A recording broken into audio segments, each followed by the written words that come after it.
Good morning, church. It's Pentecost Sunday. This is a red letter day for the church, or at least a day for wearing red sweaters and shirts. It's also about exuberance and ecstasy, according to the Bible. As early as the second chapter of the book of Acts, the Apostle Paul describes Pentecost, that is, 50 days after the resurrection of Jesus, and in the process asks what all this commotion means, all this speaking in tongues. Quinn Caldwell quotes 1 Corinthians for part of the answer. Those who speak in a tongue build themselves up, but those who prophesy build up the church. Now I would like all of you to speak in tongues, but even more, to prophesy. And then he goes on to talk about signs and symptoms. If you go to the doctor, they collect both kinds of information, signs and symptoms. Symptoms are the things you are experiencing inside yourself, things that others can't tell just by looking at you. They're your own, an internal sense of your own insides, or tiredness maybe, or nausea, or soreness, or just not feeling good at all. Signs, on the other hand, are measurable.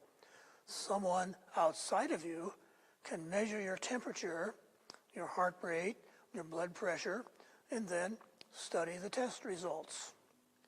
The result is that we've learned more and more it has become possible to read the signs as well as the symptoms, and our good doctors know that both objective signs and subjective symptoms really matter.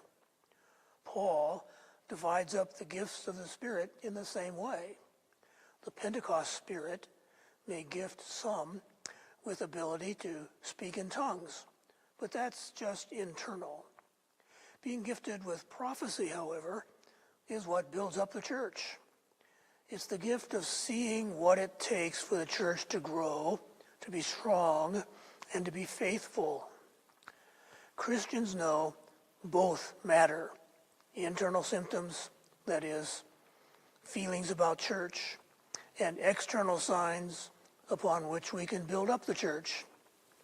Who would ever guess that the excitement of Pentecost would lead to more than wearing and seeing red?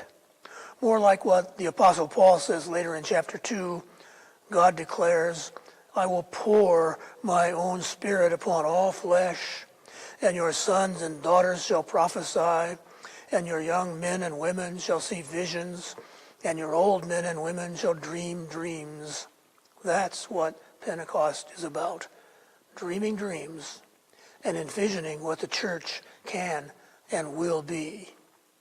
Oh God, let us experience all the symptoms of a Spirit-filled life, and let our lives be signs of your love.